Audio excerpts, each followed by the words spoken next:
Hello students, so we met again. Students, very very good afternoon to all of you. हम लोग क्या देख रहे थे? देखो, पिछली क्लास में हम लोगों ने क्लास 11th का सिलेबस स्टार्ट कर लिया था। We have completed 9th 10th और अब हम लोग 11th पे आ गए थे। 11th क्लास में हम लोग कौन सा चैप्टर स्टडी कर रहे थे? हम लोगों ने हमारी जो पहली यूनिट है डाइवर्सिटी ऑफ लिविंग वर्ल्ड, उसमें नंबर 1 चैप्टर उठाया द लिविंग वर्ल्ड। छोटा सा आसान सा चैप्टर है लेकिन लॉजिकल चैप्टर बहुत है। आपके आने वाले चैप्टर्स की समरी है, सब कुछ अपने अंदर कंटेन करके बैठा हुआ है। और नीट के अंदर आप जो पहले प्री मेडिकल टेस्ट होता था उसका नाम क्या कर दिया? नीट कॉमन टेस्ट कर दिया। तो नीट के अंदर इस चैप्टर में से कम 3 से 5 क्वेश्चंस हमेशा आए हैं। बहुत इंपॉर्टेंट चैप्टर है। अपने 2 लेक्चर इसमें कंप्लीट हो चुके थे। आज का लेक्चर देखते हैं इसमें चैप्टर कंप्लीट होता है कि नहीं होता है। अपन को लेक्चर्स में ये नहीं देखना कि आज शुरू हुआ या आज खत्म हुआ, जस्ट एक लेक्चर्स के बारे में आइडिया दे रही हूँ। मेन आपको क्या करना है? लॉजिक देखना है, क्योंकि स्टूडेंट्स बायोलॉजी बहुत वास्ट है। बायोलॉजी में आप लिविंग ऑर्गेनिजम्स के बारे में पढ़ते हैं, उनकी लाइफ के बारे में पढ़ते हैं। तो अगर दिन ब दिन न्यू ऑर्गेनिजम्स पनपते रहेंगे तो it is not possible to you, it is not possible for you कि हर ऑर्गेनिज्म को बाई हार्ट लर्न करें। तो अगर आप लॉजिक क्लियर कर लेंगे, थोड़ा सा जैसे दिमाग में एक लॉजिक पिक्चर क्लियर होगी, तो शायद अगर आपको कुछ लर्न भी करना पड़ेगा तो उसमें आपको इतनी डिफिकल्टी नहीं फील होगी। हम लोग पिछली बार क्या देख रहे थे? हम लोग पिछली बार ये देख रहे थे कि अगर हमें लिविंग ऑर्गेनिजम्स को पढ़ना है तो हमें आइडेंटिफाई करना आना चाहिए, क्लासीफाई करना आना चाहिए और उनका नॉमेनक्लेचर करना आना चाहिए। We have discussed identification and classification. हम लोग जो आज देखेंगे वो देखेंगे नॉमेनक्लेचर। किसी भी ऑर्गेनिज्म को ऐसा नाम देना जो कि यूनिवर्सली एक्सेप्टेड है। नॉमेनक्लेचर मतलब नेमिंग ऑफ एन ऑर्गेनिज्म। आप ऐसे थोड़े बुलाओगे कि अरे लॉयन तुम इधर आना, टाइगर तुम इधर आना। आप बोलोगे मैम लॉयन टाइगर भी तो नाम ही है, फिर क्यों अलग से नॉमेनक्लेचर पढ़ने की जरूरत है? देखो, लॉयन गुजरात में अलग नाम से जाना जाता है, केरला में अलग नाम से जाना जाता है, तमिलनाडु में अलग नाम से जाना जाता है। तो साइंटिस्ट की ये अप्रोच हुई कि आप लोग क्या करो, इनको साइंटिफिक नेम दे दो। जो भी ऑर्गेनिज्म है उनको ऐसा साइंटिफिक नेम दे दो जो कि यूनिवर्सली क्या है? एक्सेप्टेबल हो। ठीक है, name should be universally acceptable.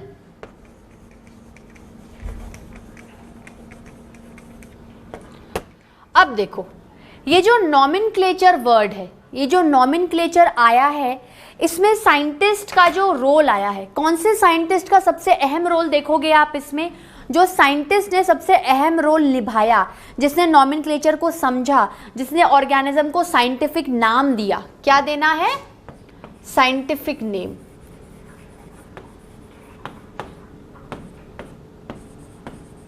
Scientific नाम देना है, ऐसा नाम देना है जो यूनिवर्सली एक्सेप्टेबल है, लोगों को समझ में आए। और चाहे आप किसी भी देश, प्रांत, सिटी, कॉलोनी में चले जाओ, उसका scientific name all over the world, universe वही होना चाहिए। ठीक है, तो जो साइंटिस्ट है जिन्होंने नॉमेनक्लेचर के बारे में सोचा और ऐसा आगे प्रोसीड किया कि नहीं, इस ऑर्गेनिज्म को एटलीस्ट एक ऐसा साइंटिफिक नेम देना चाहिए, वो कौन थे? Carolus Linnaeus. कैरोलस लीनियस नाम के साइंटिस्ट ने नॉमेनक्लेचर के बारे में क्या सोचा। जब भी कोई साइंटिस्ट किसी भी टॉपिक के बारे में सोचते हैं तो उनका काम क्या होता है कि उसकी रिसर्च में घुस जाओ, डीपली बिल्कुल पीएचडी कर लो और ऐसी चीज़ों को बाहर निकालो जो कि आप दुनिया को विद प्रूफ बता पाओ। जब तक दुनिया आपकी स्टडीज़ को समझेगी नहीं, वो उन्हें अपनाएगी नहीं। ठीक है, तो कैरोलस लीनियस ने क्या सजेस्ट किया? कैरोलस लीनियस ने ये बोला कि आप किसी भी ऑर्गेनिज्म को नाम दोगे तो उसका नाम 2 पार्ट्स का होना चाहिए। ठीक है, क्या होना चाहिए? 2 पार्ट्स का होना चाहिए। जैसे आज मेरा नाम है मीतू भावनानी, तो मेरे क्या है, नाम में 2 पार्ट्स हैं। तो उसी तरीके से अगर आप किसी भी ऑर्गेनिज्म को, लिविंग ऑर्गेनिज्म को साइंटिफिक नेम दोगे, लिविंग ऑर्गेनिज्म को साइंटिफिक नेम दोगे, तो साइंटिफिक नेम के 2 पार्ट्स होने चाहिए। क्या होने चाहिए? 2 पार्ट्स होने चाहिए। Now we are naming the organism, ठीक है, we are giving 2 names of an organism. ये तो लाइन गलत हो गई, एक ही ऑर्गेनिज्म के 2 नाम नहीं है, जो एक नाम है ऑर्गेनिज्म का उसके 2 पार्ट्स हैं, इसलिए नॉमेनक्लेचर को क्या बोला? Binomial nomenclature, 2 part system nomenclature, 2 part system nomenclature. Carolus Linnaeus ने क्या करा? बाइनोमियल नॉमेनक्लेचर दिया, मतलब कोई भी ऑर्गेनिज्म का नाम 2 पार्ट्स का बना हुआ होगा। Binomial nomenclature means 2 part system name, ऐसा सिस्टम जिसमें अगर आप किसी भी ऑर्गेनिज्म को नाम दोगे तो उसके नाम के 2 पार्ट होंगे। अब देखो, मतलब कैरोलस लीनियस जो साइंटिस्ट थे उन्होंने इस बारे में सोचा और आगे चल के ये देखा या करा कि नहीं, एक ऑर्गेनिज्म के हमें 2 नाम देने हैं। अब वो क्या है, कैसे सोचा, कौन से 2 नाम है, पहला नाम कौन सा होगा, दूसरा नाम कौन सा होगा, ये सारी चीजें उन्होंने उठाई, ठीक है। तो एक तरीके से बाइनोमियल नॉमेनक्लेचर को 2 पार्ट सिस्टम नेम भी कहते हैं, 2 पार्ट सिस्टम नेम भी कहते हैं। अब 2 पार्ट सिस्टम नेम में क्या है, हमें मेनली इनके ही रूल्स पढ़ने हैं कि what are the rules for binomial nomenclature, या if you are assigning 2 parts name of an organism तो पहला क्या होगा या फिर दूसरा क्या होगा, ठीक है। अब देखो, इसको और आगे पढ़ने से पहले कैरोलस लीनियस के बारे में बता देती हूँ। कैरोलस लीनियस एक बहुत ही ऐसे साइंटिस्ट थे जिन्होंने बायोलॉजी में अपना ग्रेटेस्ट कंट्रीब्यूशन दिया, बहुत साल अपने जीवन के इसमें दिए, बायोलॉजी को समझा, लिविंग ऑर्गेनिज्म को क्लासीफाई किया, आइडेंटिफाई किया, उनको कुछ रूल्स एंड रेगुलेशंस को फॉलो करके अरेंज किया, उनको नाम दिया। देखो, नाम देने से क्या होगा, चीजें आसान हो गई। अब आपको ऑर्गेनिज्म का एक ही नाम याद रखना है and that is universally acceptable. पहले हो सकता था कि अगर आप राजस्थान के हो तो केरला में जाके आपको अलग नाम याद करने पड़ेंगे, गुजरात में जाओगे तो अलग नाम याद करने पड़ेंगे, तो कितना डिफिकल्ट होगा। अगर ऐसा होता तो कितना डिफिकल्ट होता बायोलॉजी को पढ़ना, पर इन्होंने बहुत अच्छी चीजें देखकर उसको सिंप्लीफाई कर दिया और आज डे टू डे लाइफ में हम बायोलॉजी को बहुत ईजिली समझ भी सकते हैं और पढ़ भी सकते हैं। देखो, अब होता क्या है, कैरोलस लीनियस ने इतनी बातें बताई तो लोगों को समझाने के लिए उन्होंने अपनी बात को क्या किया, लिखित में सेव कर लिया। लिखित में सेव करने का मतलब क्या है, जैसे रॉबर्ट हुक ने, सेल में अगर हम जाएं, रॉबर्ट हुक ने अपनी बात को क्लैरिफाई करने के लिए माइक्रोग्राफिया नाम की बुक लिख दी। माइक्रोग्राफिया नाम की बुक लिख दी कि अगर मैं रहूं ना रहूं, भाई आज मैं अगर जी रही हूं तो मैं मरूंगी भी तो सही ना, हो सकता है मेरी स्टडीज को कंप्लीट करते से मेरी डेथ हो गई या कोई अनवांटेड में एक्सीडेंट हो गया, कुछ भी हो सकता है लाइफ का, तो एटलीस्ट अगर वो चीज लिखित में रिकॉर्ड रहेगी, सेव रहेगी, तो आप उसे दुनिया को बता पाओगे, समझ पाओगे, और अदर साइंटिस्ट भी उसे पढ़कर उसी रिसर्च को क्या कर सकते हैं, आगे प्रोसीड करते हैं। तो कैरोलस लीनियस ने इन द ईयर 1758 एक बुक लिखी जिसका नाम था सिस्टमा नेचुरे। क्या लिखा? ही wrote a book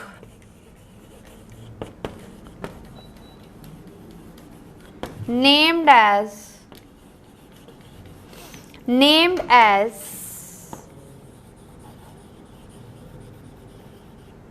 Systema Naturae, named as Systema Naturae। अब देखो, सिस्टमा नेचुरे की बहुत सारे एडिशंस थे।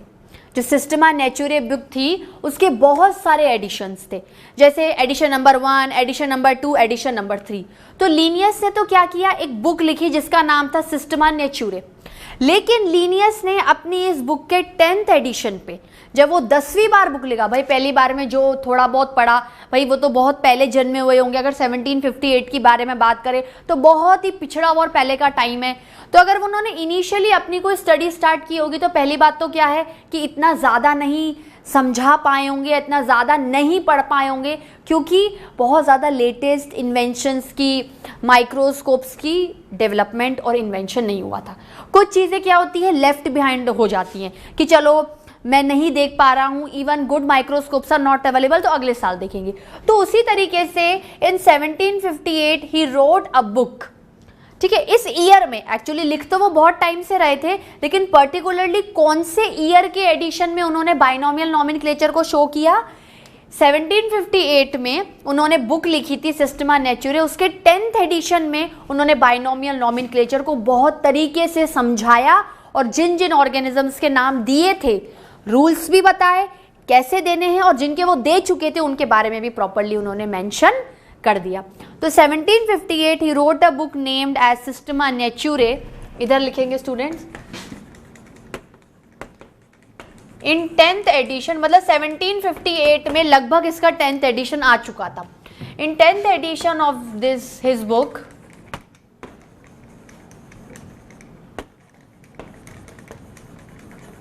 he mentioned, ठीक है, of his book he mentioned binomial nomenclature, two part system name of an organism, कि कोई भी ऑर्गेनिज्म है उसका नाम 2 पार्ट से मिलके बना हुआ होगा।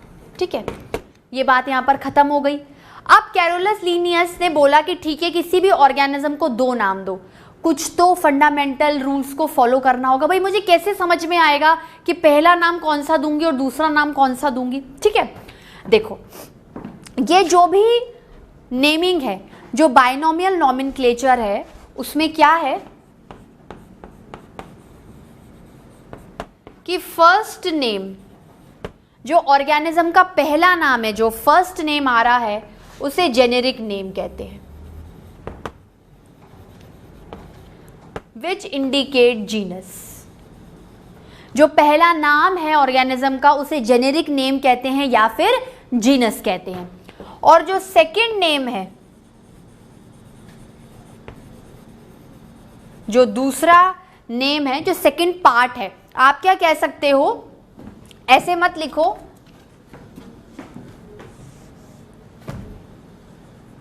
फर्स्ट पार्ट ऑफ नेम, ऐसे लिखो, first part of name, second part of name. Second part of name को स्पेसिफिक एपिथेट कहते हैं। क्या बोलते हैं? Specific epithet.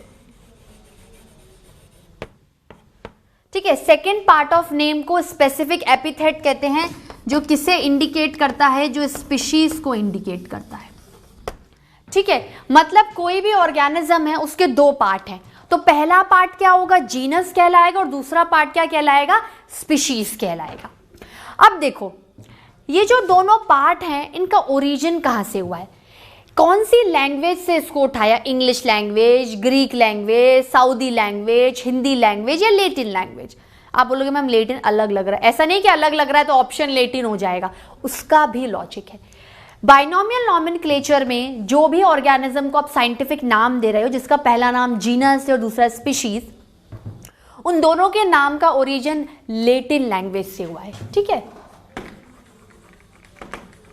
Derivative language is Latin. क्यों लेटिन में हुआ है? देखो, लेटिन में चुनने का या लेटिन लैंग्वेज पकड़ने का एक बहुत बड़ा रीज़न है कि लेटिन लैंग्वेज में जो वर्ड्स आते हैं, जो वोक्यूबुलरी आती है, या जो शब्दकोश उस लैंग्वेज को बनाता है, वो बहुत ज़्यादा डाइवर्सिफाइड नहीं है। जैसे आज आप इंग्लिश लैंग्वेज ले लो, आप एक ऑक्सफोर्ड डिक्शनरी हमेशा रखते हो, क्योंकि आए दिन इंग्लिश में आपको कोई ना कोई न्यू नेम दिखता है, कोई ना कोई न्यू नेम का इन्वेंशन होता है। फट से किसी ने इन्वेंट किया, डिक्शनरी में डाला, आपने बोला अरे ये तो बहुत बड़ा नाम है। जैसे इंग्लिश में कोई नाम आया यूबिक्यूटस, फिर दूसरा नाम आया डाइवर्सिटी, फिर नाम आया कॉस्मोपॉलिटिशियन। मैं आपको बोलूं, इन तीनों का एक ही मतलब है। ऐसा ऑर्गेनिज्म जो कॉस्मोपॉलिटिशियन है, डाइवर्सिफाइड है, यूबिक्यूटस है, मतलब पूरे जहान में वो ऑर्गेनिज्म हर जगह पाएगा। धरती पर भी, एयर में भी, वाटर में भी, सॉइल में भी, हॉट वाटर स्प्रिंग्स में भी आगे मोनेरा का बैक्टीरिया पड़ेंगे। तो आपने बोला यार कॉस्मोपॉलिटिशियन तो पता था, यूबिक्यूटस क्या है? फट से डिक्शनरी खोलोगे। लेकिन अगर मैं ये चीज इसमें डाल दूं तो आप तो परेशानी हो जाओगे। आपने एक ऑर्गेनिज्म को साइंटिफिक नेम दे दिया, 10 दिन बाद आपको उसी से रिलेटेड सिनोनिम मिल गया, आपने बोला हटाओ, चेंज करो नाम, मेरे को तो यूनिकनेस चाहिए। साइंटिस्ट ने तो बहुत इजीली दे दिया, पर क्या दुनिया के अदर लोग जो पढ़ रहे हैं बायोलॉजी इतने नाम्स को याद कर सकते हैं? ऑलरेडी दुनिया में 1.7 से 1.8 मिलियन स्पीशीज हैं। हर ऑर्गेनिज्म का अपना एक साइंटिफिक नेम है, उसे याद करना भारी है। अगर पर्टिकुलर एक ऑर्गेनिज्म का नाम ही हर थोड़े दिन में चेंज होता रहेगा तो क्या पॉसिबल है बायोलॉजी को पढ़ना? आप तो छोड़ ही दोगे, बायो सब्जेक्ट ही लेना बंद कर देंगे लोग। ठीक है, तो लैटिन लैंग्वेज को क्यों यूज किया? क्योंकि लैटिन लैंग्वेज में जो वोक्यूबुलरी है, जो वर्ड्स है, वो बहुत ज्यादा डाइवर्सिफाइड नहीं है, इसलिए ये लैंग्वेज क्या है, स्टेबल है। ठीक है, not diversified language,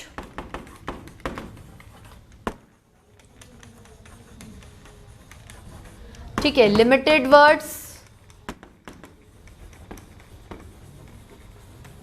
stable language,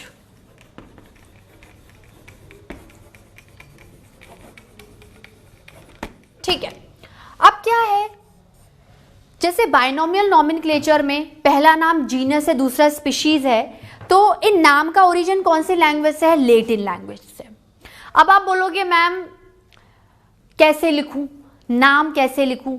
how I right a binomial name of an organism in a paper और अ ब्लैक बोर्ड? भाई मैं आपको बोलूंगी कि मैंगो, आम, ठीक है, ये एक प्लांट है, एक लिविंग ऑर्गेनिज्म है, इसको आप साइंटिफिक नेम दो। आप बोलोगे अच्छा पहला कोई नाम जीनस होगा, दूसरा नाम स्पीशीज होगा और लैटिन लैंग्वेज में होगा, लिखूं कैसे? कोई तो पैटर्न होगा इन दोनों को लिखने का, बिल्कुल है। देखो पहला रूल तो क्या कहता है कि जीनस, जो पहला नाम है जीनस, उसका वेरी फर्स्ट लेटर क्या होगा? कैपिटल में लिखोगे। वेरी फर्स्ट लेटर क्या लिखोगे? कैपिटल में लिखोगे, बाकी सारे स्मॉल में लिखोगे। फिर आप सेकंड नेम स्पीशीज पे आ जाओ। जो सेकंड नेम है स्पीशीज का वो पूरा स्मॉल में होगा, उसमें कोई भी पहला वर्ड कैपिटल में स्टार्ट नहीं होगा। तो पहला रूल क्या है कि जीनस, जो पहला नाम है जिसे जीनस कहा जाता है, उसका वेरी फर्स्ट जो लेटर है वो क्या होगा? कैपिटल में होगा। ठीक है,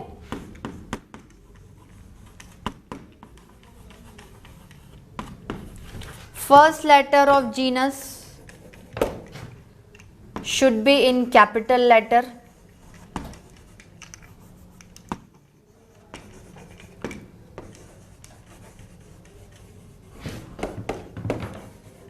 ठीक है स्टूडेंट्स, ठीक है।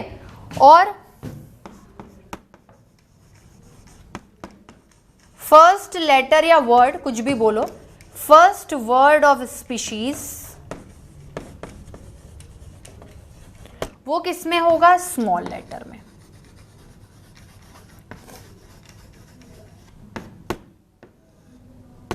ठीक है स्टूडेंट्स, ये वाला पोर्शन हटा दूं, लिख लिया?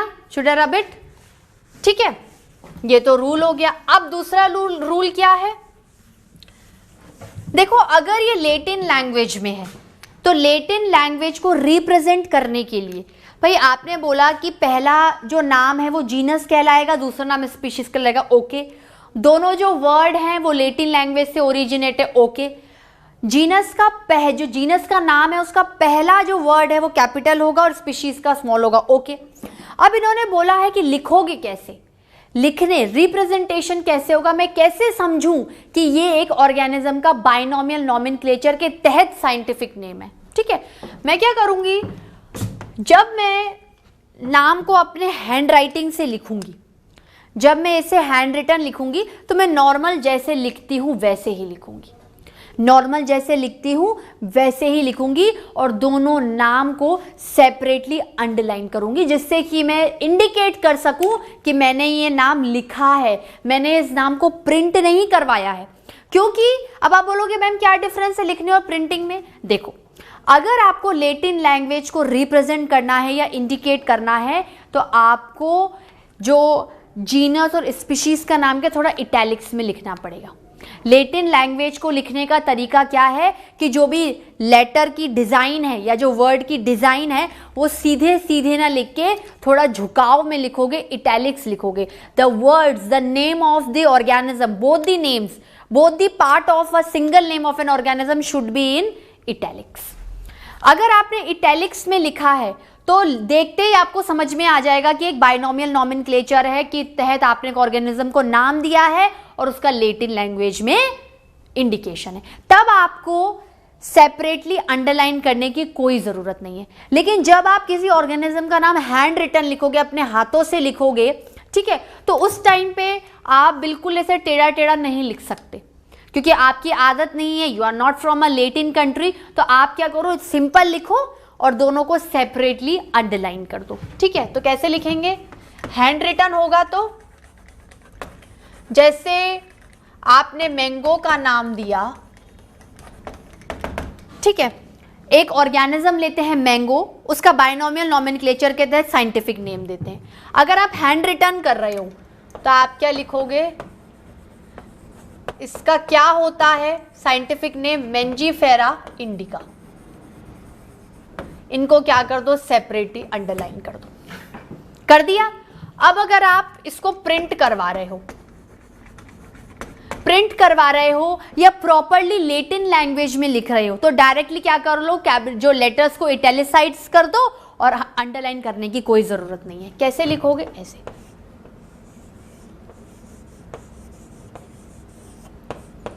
हैंड रिटन में लिखना डिफिकल्ट है, पर प्रिंट करने में तो क्या है, जैसे कंप्यूटर पे टाइप किया, सेलेक्ट किया ऑप्शन, पूरा उसको वो हाईलाइट हो जाएगा। इटैलिक, जो इटैलिक्स होता है ना, ऐसे आपके फॉन्ट बनते होंगे, ये आपका बोल्ड है, ये आपका अंडरलाइन है, ये यूं इटैलिक्स होगा। तो इसको क्लिक करते से ही जो लिखा हुआ है वो प्रॉपर क्या हो जाएगा? ऐसे थोड़ा झुका हुआ स्लैंटिंग मेथड में आ जाएगा। ठीक है, मेंजीफेरा इंडिका। तो क्या होने चाहिए? इटैलिसाइज्ड।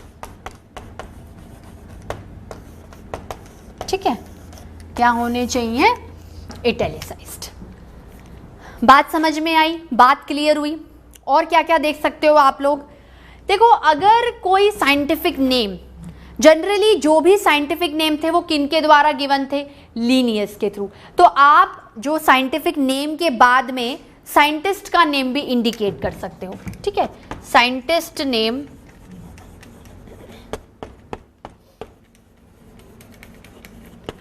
Also indicated. कैसे? जैसे समझ लो मेंजीफेरा इंडिका। मेंजीफेरा जो इंडिका है, मैंगो का नाम है, वो लीनियस नाम के साइंटिस्ट ने दिया। तो आप क्या करोगे अगर हैंड रिटन लिख रहे हो? ठीक है, साइंटिस्ट का नेम देखो, जनरली अगर आप प्रिंट करवाओगे तो इटैलिसाइज्ड में तो ऑटोमेटिकली हर चीज टेढ़ी चली जाएगी, अंडरलाइन की कोई टेंशन नहीं है। लेकिन अगर आप हैंड रिटन लिखोगे तो सबसे पहले तो साइंटिस्ट का नाम का इंडिकेट होगा just after the name of the species. Just after the name of the species. अब इसको लिखने का तरीका भाई, अगर इटैलिसाइज्ड करोगे तो ऑटोमेटिकली साइंटिस्ट का नेम भी क्या हो जाएगा? इटैलिसाइज्ड हो जाएगा। लेकिन हैंड रिटन लिखोगे तो नॉर्मल जैसे लिखते हो वैसे लिखोगे, अंडरलाइन करने की कोई जरूरत नहीं है, क्योंकि इटैलिसाइज्ड में तो कहीं से कहीं तक अंडरलाइन करने की जरूरत नहीं है। तो इसको आप ऐसे लिख सकते हो। साइंटिस्ट है, बड़ा आदमी है, तो वैसे डेजिग्नेशन के लिए first letter should be in capital. चाहे आप इटैलिसाइज में लिखो, नहीं लिखो, अंडरलाइन करने की कोई टेंशन नहीं है। ठीक है स्टूडेंट्स, तो ये क्या थे आपके बाइनोमियल नॉमेनक्लेचर के एक रूल्स रेगुलेशंस थे कि पहला नाम जीनस है। देखो, binomial nomenclature 2 part system naming है। 2 पार्ट सिस्टम नेमिंग मतलब क्या है कि एक ऑर्गेनिज्म का नाम 2 पार्ट्स में क्या है? डिवाइडेड है, या it is composed of 2 parts. पहला नाम जेनेरिक नेम इंडिकेट जीनस, दूसरा नाम specific epithet which indicate species. ठीक है, पहला जो नाम लिखोगे, दोनों नाम लैटिन लैंग्वेज से उठाए हुए हैं, लैटिन ओरिजिन है। मैंगो को या जो भी उसका जीनस या स्पीशीज है, उसमें जीनस का नाम लैटिन में मेंजीफेरा होगा और स्पीशीज का इंडिका होगा। ठीक है, इस तरीके से आप लोग देख सकते हो। और क्या क्या है रूल्स कि जो आपका जीनस है, जो पहला नाम है या जो नाम का जो पहला पार्ट है, नाम नहीं बोलोगे आप, जो साइंटिफिक नेम का पहला पार्ट है जीनस, उसका वेरी फर्स्ट लेटर कैपिटल से स्टार्ट करो, बाकी स्मॉल में लिखो। और स्पीशीज का तो पूरा ही स्मॉल में लिखोगे, कहीं से कहीं तक कोई कैपिटल का टेंशन नहीं है। लैटिन लैंग्वेज को इंडिकेट करना है तो पूरे वर्ड्स को इटैलिसाइज्ड कर दो without separately underlined the names. अगर आप उन्हें हैंड रिटन लिख रहे हो तो आपको जो सिंपल लिखते हो इंग्लिश में सीधे सीधे लिखना है, पर दोनों ऑर्गेनिज्म को सेपरेटली अंडरलाइन करना है, ठीक है। अब मैं आपसे ये रब कर दूं, अब मैं आपसे कुछ क्वेश्चंस पूछती हूं, देखती हूं आपको बाइनोमियल नॉमेनक्लेचर समझ में आया कि नहीं आया। Should I rub this? देखो, हमारे ह्यूमन बीइंग्स का साइंटिफिक नेम क्या है? होमो सेपियंस। बताना मैं सही लिख रही हूं कि नहीं लिख रही हूं।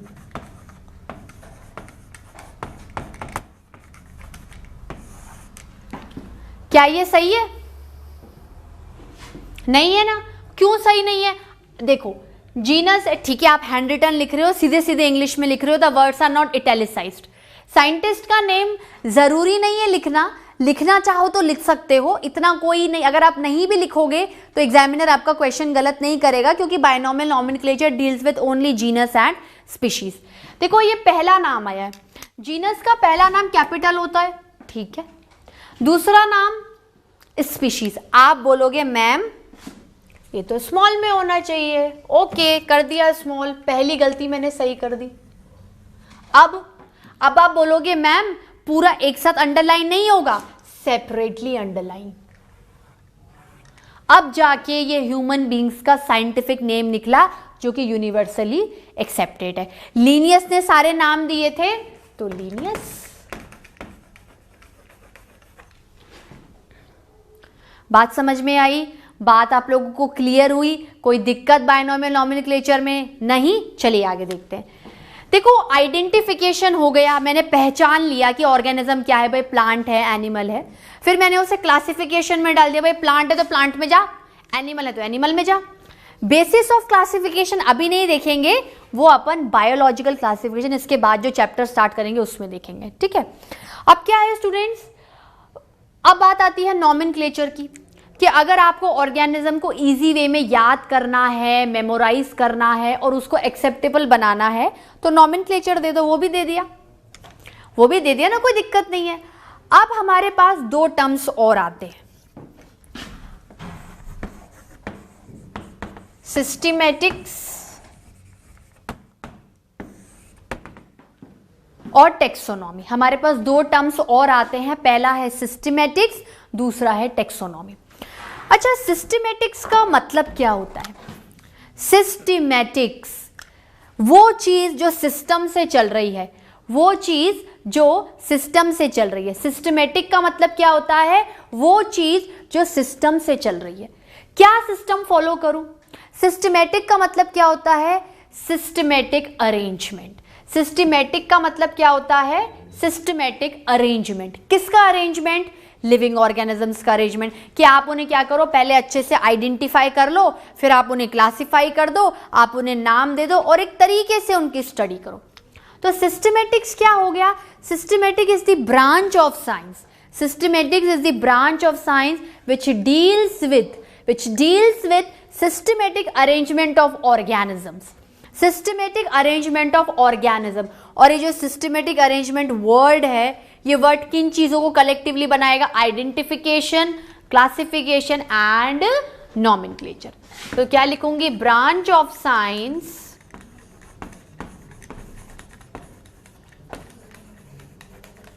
डील्स विथ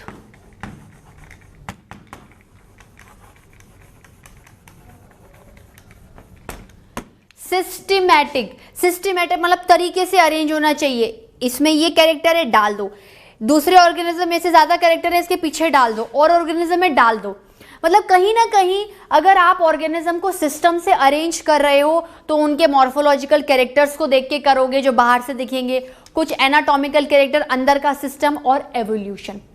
आपको सिस्टमेटिक्स में एवोल्यूशनरी कॉन्सेप्ट हमेशा ध्यान रखना पड़ेगा, क्योंकि बहुत सारे कैरेक्टर एवोल्यूशन के हिसाब से डेवलप्ड होते जाते हैं, इवॉल्व होते जाते हैं। ठीक है, जैसे मान लो कोई भी बहुत छोटा ऑर्गेनिज्म है, माइक्रो ऑर्गेनिज्म है, वो धीरे धीरे डेवलप होता जाता है। एक माइक्रो ऑर्गेनिज्म ने दूसरे माइक्रो ऑर्गेनिज्म को जन्म दिया तो उसका कैरेक्टर उसमें आ गया, फिर वही कैरेक्टर और डेवलप होता गया with gradual span of time. आप बोलोगे यार मेरे अंदर जो कैरेक्टर था तेरे अंदर भी वही है, पर इतना डेवलप्ड क्यों है? भाई हो सकता है उस ऑर्गेनिज्म का हैबिटेट चेंज हो गया, या इन्वायरमेंट चेंज हो गया और उस इन्वायरमेंट को रेजिस्ट करने के लिए, अपने सर्वाइवल के लिए उसने कोई उसी कैरेक्टर को क्या कर दिया, मॉडिफाई कर दिया, या अपने अंदर कोई न्यू कैरेक्टर डेवलप कर लिया। तो जैसे जैसे अब वही जो एक ही ऑर्गेनिज्म है जिसके पास सेम एंसेस्ट्रल कैरेक्टर है, वो एवोल्यूशन के साथ न्यू कैरेक्टर्स को एक्वायर कर रहा है, ठीक है। तो एवोल्यूशन के साथ साथ, ग्रेजुअल टाइम के साथ साथ वही मॉडिफाइड कैरेक्टर आगे भी जाएगा, आगे जाएगा तो और न्यूनेस क्रिएट होगी। तो एवोल्यूशन के बेसिस पर ऑर्गेनिज्म दिन ब दिन क्या कर रहे हैं, डेवलपमेंट की तरफ जा रहे हैं, ठीक है। विद सिस्टमेटिक अरेंजमेंट ऑफ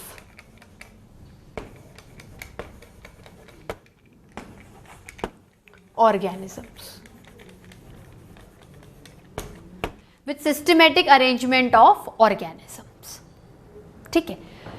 अब देखो, मैं ऐसा कहती हूं कि मैं आपको इतनी देर से बता रही हूं कि classification, systematic and taxonomy are actually synonyms. मतलब एक ही है, नाम तीन दे दिए आपने। क्लासिफिकेशन का मतलब ये क्लासिफाई करो, अरेंज करो। सिस्टमैटिक का भी मतलब है क्लासिफाई करो, आइडेंटिफाई करो, अरेंज करो, नाम दो। तो टेक्सोनॉमी का मतलब क्या है? टेक्सोनॉमी का क्या मतलब है, ठीक है। देखो, इसके बाद जो दूसरा टॉपिक आता है टेक्सोनॉमी। टेक्सोनॉमी सबसे पहले टर्म किसने दिया? Term by A.P. D condole. A.P. D condole, father of taxonomy, father of taxonomy. Carolus Linnaeus,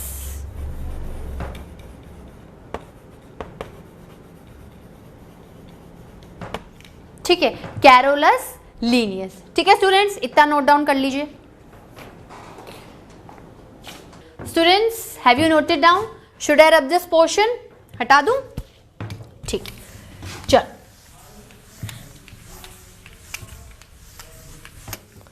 अब क्या है, फादर ऑफ टेक्सोनॉमी कौन थे? Carolus Linnaeus. Father of Indian taxonomy?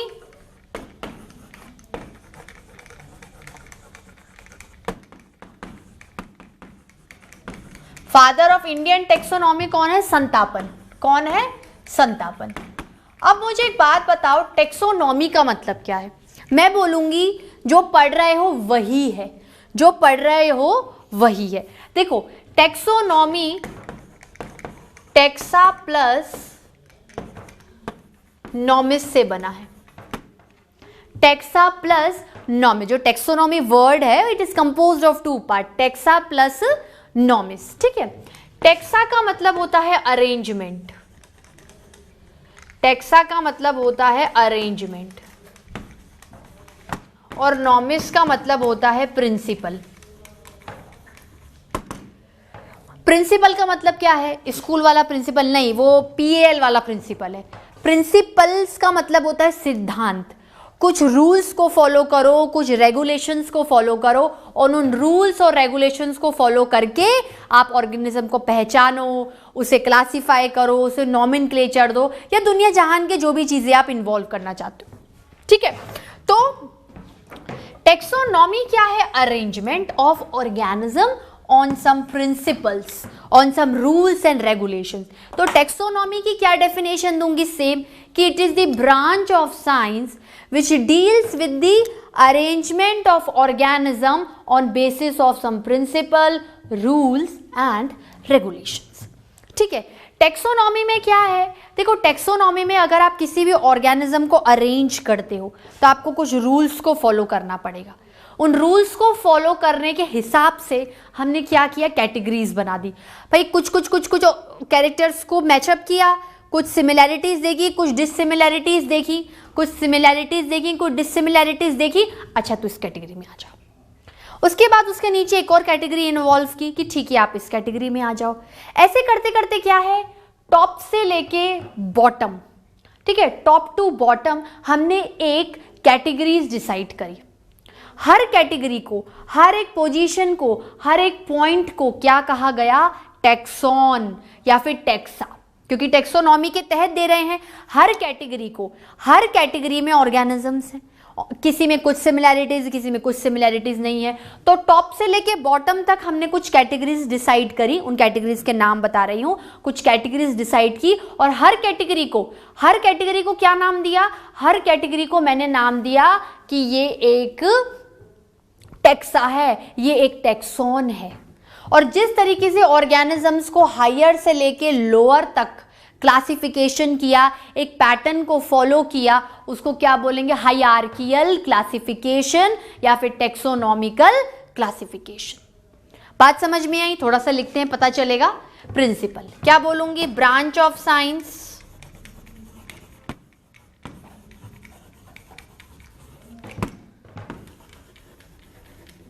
deals with arrangement of organisms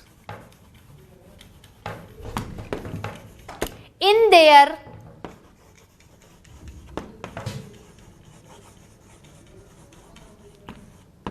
respective categories on basis of some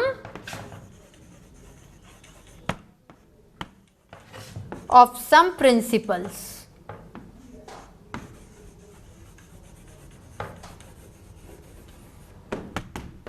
On basis of some principles. ठीक है? Should I rub this portion, students? Should I rub this?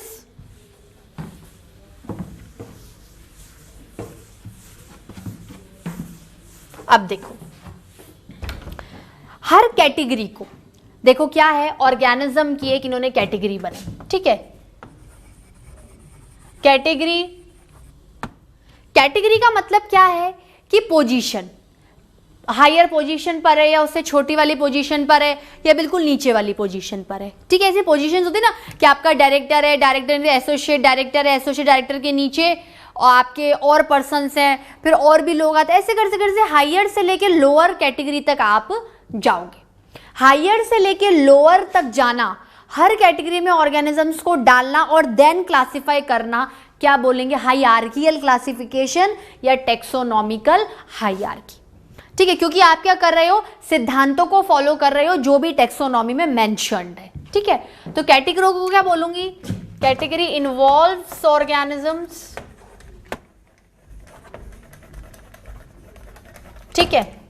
And category called as taxon या फिर taxa.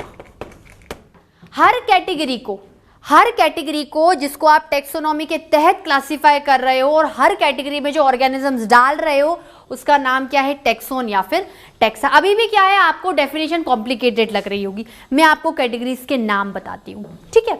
हम लोग क्या बोलेंगे? Arrangement of organisms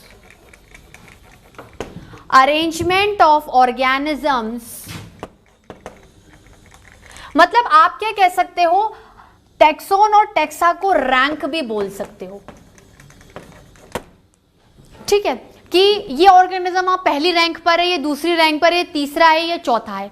तो कहीं ना कहीं हायर से लेके लोअर कैटेगरीज डिसाइड करी है, रैंक डिसाइड करी है और उसके तहत ऑर्गेनिजम्स को क्या कर दिया है? बांट दिया है। ठीक है? तो arrangement of organisms from higher to lower category called as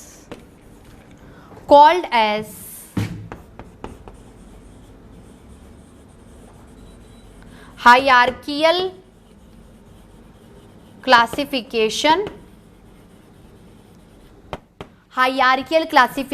या फिर taxonomical hierarchy।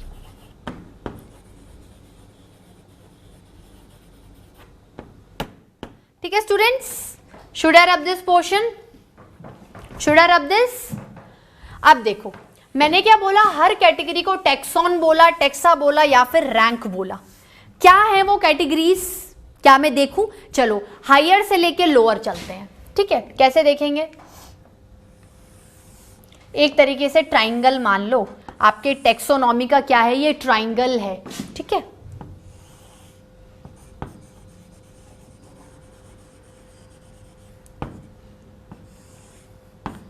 पहली रैंक, जो हाईएस्ट, जो टॉप मोस्ट रैंक पर बैठा हुआ है टेक्सोनॉमी में, वो कौन सा है कैटेगरी, किंगडम। ये किंगडम टेक्सॉन भी कहलाएगा, टेक्सा भी कहलाएगा, रैंक भी कहलाएगा, सिर्फ हमने कैटेगरी को एक नाम दे दिया है। Kingdom, phylum, class, order, family, genus, species. आप बोलोगे मैम ये तो मैंने पढ़ा था। ओके स्टूडेंट, जब नाम दिया होगा तो इन दोनों के तहत नाम दे दिया, इनको क्या कर दिया, छोड़ दिया, ठीक है। अब क्या है इसकी ट्रिक, क्या है देखो, किंगडम एक कैटेगरी है, किंगडम एक टेक्सोनॉमिकल हायरार्की का पार्ट है, किंगडम एक टेक्सॉन है, किंगडम एक टेक्सा है, रैंक है, जिसमें आप ऑर्गेनिजम्स को क्या करोगे, डालोगे। फिर फाइलम में भी डालोगे, क्लास में भी डालोगे, ऑर्डर में भी डालोगे, फैमिली में भी डालोगे, जीनस में भी डालोगे, स्पीशीज में भी डालोगे। लेकिन अब आप बोलोगे कि किस बेसिस पे डाला। मैंने ऑर्गेनिजम्स के कैरेक्टर्स को कंपेयर किया, मैंने कुछ सिमिलैरिटीज को देखा, कुछ डिससिमिलैरिटीज को देखा, कुछ समानताओं को कंपेयर किया, कुछ असमानताओं को कंपेयर किया।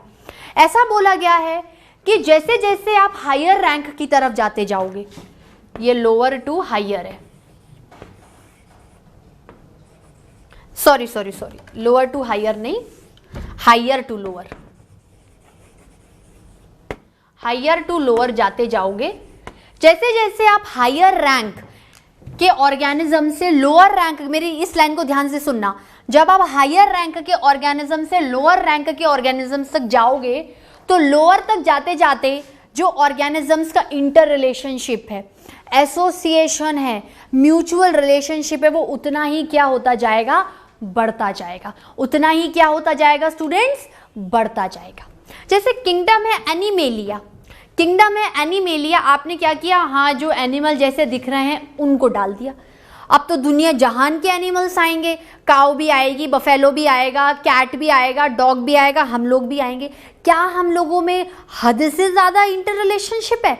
आप बोलोगे नहीं, ह्यूमन का ह्यूमन के साथ है, डॉग का डॉग के साथ है, लेकिन डॉग का कैट के साथ नहीं है। तो जितनी ज्यादा बड़ी रैंक, उसके अंदर के ऑर्गेनिजम्स में उतनी ज्यादा कम सिमिलैरिटीज, ज्यादा कम डिससिमिलैरिटीज या कम कैरेक्टर्स मिलेंगे आपको इंटर रिलेशनशिप शो करने को। अब आप स्पीशीज पे चले जाओ। आपने बोला स्पीशीज में सारी डॉग की स्पीशीज आ गई, कैनिस फैमिलियरिस, और मेरी आ गई होमोसेपियंस या प्लांट की मैंगीफेरा इंडिका। आप तो एनिमल क्रिएट करोगे, क्योंकि अगर आप किंगडम एनिमेलिया से चल रहे हो तो हर चीज एनिमल पे जाके रुकेगी, प्लांट पे चल रहे हो तो हर चीज प्लांट पे जाके रुकेगी, ठीक है, हर चीज प्लांट पे जाके रुकेगी। तो अगर किंगडम एनिमेलिया है और उसकी एनिमल्स की स्पीशीज है कोई, तो डॉग का डॉग के साथ गजब का रिलेशनशिप है, ह्यूमन का ह्यूमन के साथ गजब का रिलेशनशिप है। मतलब पर्टिकुलर स्पीशीज में जितनी भी स्पीशीज आएंगी ऑर्गेनिजम्स की, हर पर्टिकुलर स्पीशीज में आपका क्या है, बहुत ज्यादा क्लोज इंटर रिलेशनशिप है, ठीक है। इसको कैसे देखेंगे स्टूडेंट, इसकी ट्रिक क्या है? इसकी ट्रिक है, अगर हमें इसे याद करना है, अगर हमें इस हायरार्की की हर रैंक को याद करना है, तो कैसे याद रखोगे? कीप पॉट क्लीन, अदरवाइज, हर वर्ड का पहला वर्ड है ट्रिक, अदरवाइज फैमिली का तो एफ ही रहेगा, अदरवाइज फैमिली गॉट सिक। अगर आपने पॉट साफ नहीं किया तो आपकी फैमिली क्या हो जाएगी, बीमार पड़ जाएगी। Keep pot clean, otherwise family got sick, ठीक है। Should I rub this portion, students? Should I rub it?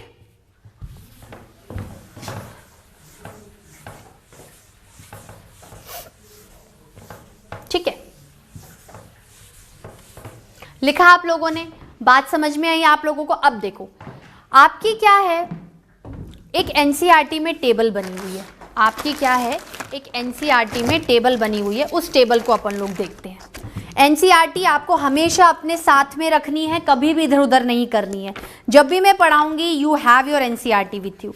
अब देखो, ये आपकी एक टेबल बनी हुई है पेज नंबर 11 पे। इस टेबल को देखो, इस टेबल में जो मैं आपको बता रही हूँ वो सारी चीजें क्या हुई हैं, गिवन है। जो भी मैं आपको बता रही हूँ वो सारी चीजें क्या है, गिवन है। किंगडम भी है, फाइलम भी है, class, order, family, genus, species, सब कुछ है। देखो इस टेबल में आपके पास एक टेबल बनी हुई है जिसमें आपको मैन के बारे में बताया है, हाउस फ्लाई के बारे में बताया है, मैंगो के बारे में बताया है और वीट के बारे में बताया है। पहले पोर्शन में आपके पास उसका पूरा साइंटिफिक नेम लिखा हुआ है, जीनस का नाम लिखा हुआ है, फैमिली, ऑर्डर, क्लास, फाइलम। मतलब शो क्या क्या है, उल्टे से किया गया है। आप बोलोगे मैम ये तो बहुत डिफिकल्ट है, ये तो क्या हो गई है मेरे पास, बहुत डिफिकल्ट है। पर इस डिफिकल्टी को हम बहुत आसान बना देंगे। हम क्या करेंगे, इसकी एक ट्रिक बनाएंगे। इस टेबल के अंदर जो भी पूरा दे रखा है उसकी क्या करेंगे, हम ट्रिक बनाएंगे। उस ट्रिक को बताने से पहले मैं आपको थोड़ी सी और चीजें बताना चाहती हूँ, वो देख लेते हैं, ठीक है।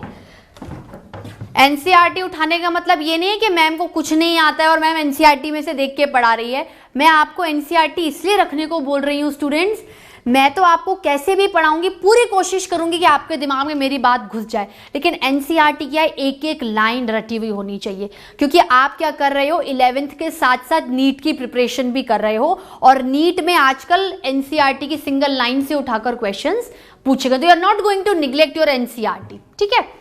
अब क्या है, मैं क्या बोलूंगी, लोअर रैंक, अगर मैं लोअर रैंक की बात करती हूं तो more association of organisms, more association of organisms, ठीक है। हायर रैंक किंगडम से चलेगी, लोअर रैंक स्पीशीज पे जाकर खत्म हो जाएगी। अब मैं कह रही हूं कि इस पूरी टेक्सोनोमल हायरार्की में जो एक बेसिक स्ट्रक्चरल या फंक्शनल यूनिट कहां से होती है, मतलब स्टार्टिंग कहां से होगी, स्पीशीज से। कहां से होगी, स्पीशीज से। मैं करूंगी ग्रुप ऑफ स्पीशीज, जीनस को बताएगा, ग्रुप ऑफ जीनस फैमिली में आएगा, ग्रुप ऑफ फैमिली ऑर्डर में आएगी, ग्रुप ऑफ ऑर्डर क्लास में आएंगे, ग्रुप ऑफ क्लासेस फाइलम में आएंगे। और जब पूरा फाइलम बनेगा तो वो किंगडम्स में क्या हो जाएगा, डिवाइड होगा, साम्राज्य में डिवाइड हो जाएगा। मतलब group of species genus, group of genus family, group of family order, group of order class, group of class phylum and group of phylums indicate the kingdom. कैसे लिखूंगी, ये आपका स्पीशीज हो गया, ये आपका क्या हो गया, स्पीशीज हो गया ना। स्पीशीज क्या कर रहा है, group of species, group of species क्या कर रहा है, जीनस को बता रहा है। ग्रुप ऑफ जीनस फैमिली में आ रहे हैं, ग्रुप ऑफ जीनस फैमिली में आ रहे हैं, ठीक है। ग्रुप ऑफ फैमिली ऑर्डर में आ रही है, ठीक है। ग्रुप ऑफ ऑर्डर क्लास में आ रहे हैं। बहुत सारी क्लासेस का ग्रुप फाइलम को इंडिकेट कर रहा है, और फाइलम में जो कॉमन चीजें हैं वो कोई ना कोई किंगडम में आकर फंस रही हैं, ठीक है। मतलब यहां पर जो ऑर्गेनिजम्स हैं वो ज्यादा डीपली कैरेक्टर्स को शो करेंगे, ज्यादा एसोसिएशन या इंटर रिलेशनशिप को शो करेंगे। अब आप मुझे एक बात बताओ, स्पीशीज क्या है? Species basic unit of classification है। स्पीशीज क्या है? बेसिक यूनिट ऑफ क्लासिफिकेशन है।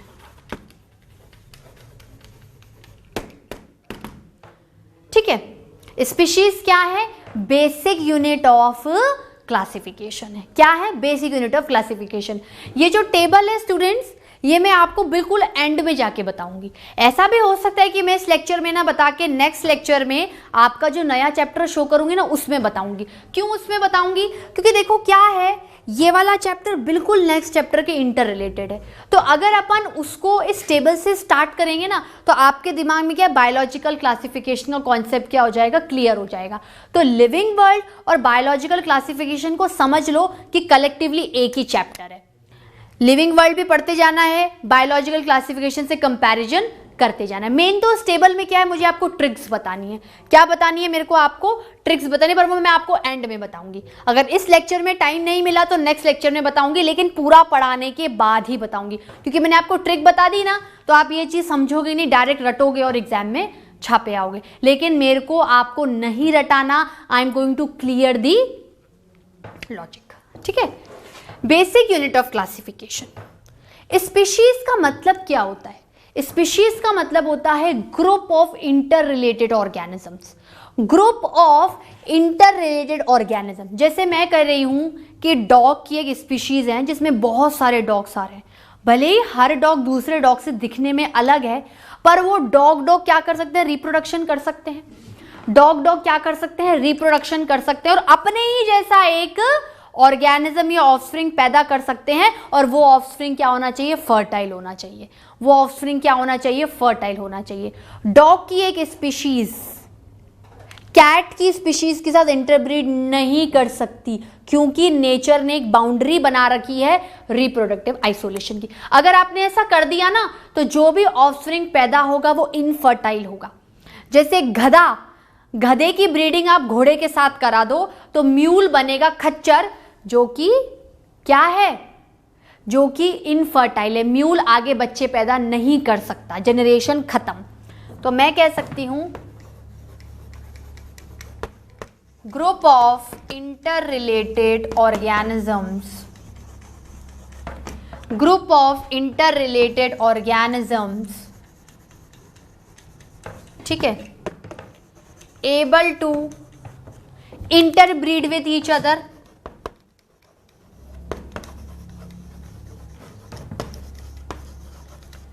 able to interbreed with each other, with each other, able to interbreed with each other, able to interbreed with each other and produce fertile offspring,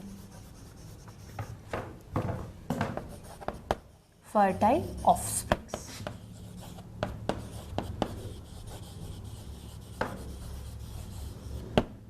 and produce fertile offspring. ठीक है students, बात clear हुई? अब देखो, group of species genus को indicate करते हैं, group of genus family को इंडिकेट करती है।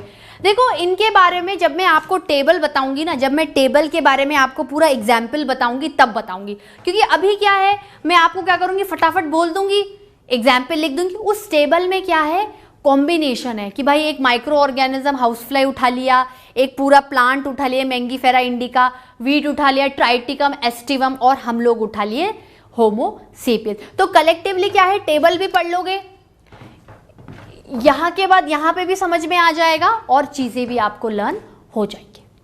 ठीक है स्टूडेंट, तो इसको पढ़ने से पहले अपन एक लास्ट पोर्शन इस चैप्टर का पढ़ते हैं। ये रब कर दूं, should I rub this?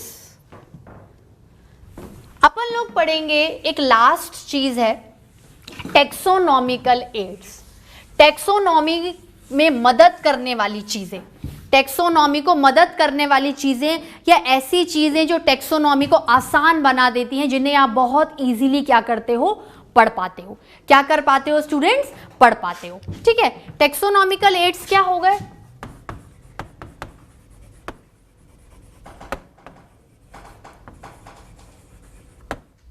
Taxonomical aids एक ऐसी चीजें हैं, एक ऐसी हेल्पफुल चीजें हैं जिनके थ्रू आप ऑर्गेनिज्म को बड़ी इजीली आइडेंटिफाई कर सकते हो, क्लासिफाई कर सकते हो। और नॉमेनक्लेचर तो आपने पहले ही पढ़ लिया, वाला समझ जाओगे कि ये फलाने फलाने ऑर्गेनिज्म के, पर्टिकुलर ऑर्गेनिज्म के बारे में क्या हो रही है, बात हो रही है।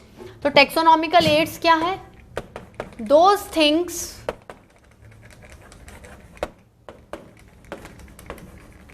which make taxonomy easy। ठीक है, टेक्सोनॉमी को इजीली पढ़ने के लिए हम टेक्सोनॉमिकल एड्स की क्या करते हैं, हेल्प लेते हैं। उन टेक्सोनॉमिकल एड्स में जो थोड़ी बहुत चीजें आप अभी अपने एनसीईआरटी की बेसिस पर पढ़ोगे वो चीज देखोगे। देखो टेक्सोनॉमिकल एड्स में एक तरीके से देखा जाए तो ये मैन मेड चीजें हैं। टेक्सोनॉमिकल एड्स क्या है? मैन मेड चीजें हैं, मतलब जो नेचर में क्रिएटेड जो ऑर्गेनिजम्स हैं उन्हें लेकर कुछ इस तरीके से रिप्रेजेंट किया गया है कि आप टेक्सोनॉमी को घर बैठे भी पढ़ सकते हो, कहीं पर भी जाके पढ़ सकते हो। अब जैसे आपने बोला कि मेरे को मैंगो पढ़ना है, अब आप क्या कर रहे हो, समझ लो आपके एरिया में मैंगो आए नहीं, पता नहीं कौन से एरिया में घूम रहे हो, फलाना फलाना प्लांट का रूट पढ़ना है, फलाने फलाने प्लांट का स्टेम पढ़ना है, कहाँ तक भटकोगे। लेकिन अगर हमारे ह्यूमंस रिसर्च करके इन सारी चीज़ों को एक ही जगह इकट्ठा करके रख दें फ्यूचर रेफरेंस के लिए, स्टडी के लिए, नॉलेज के लिए, तो क्या आपके लिए आसान नहीं है? बिल्कुल आसान है। और कलेक्टिवली ये चीज़ें क्या है? टेक्सोनॉमिकल एड्स की कैटेगरी में आती हैं। तो एड्स क्या करती हैं? Help in increasing knowledge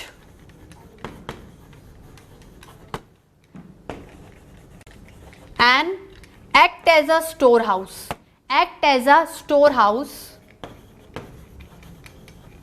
and act as a storehouse for future reference.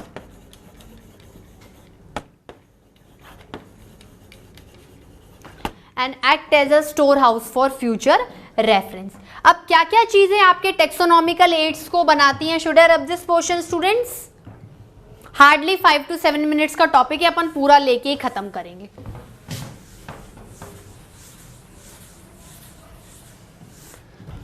पहला आता है हर्बेरियम।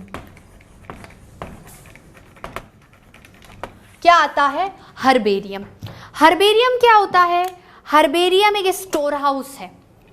हर्बेरियम क्या है? एक स्टोर हाउस है जिसमें आप प्लांट्स को, जैसे आपने किसी भी एरिया से प्लांट को कलेक्ट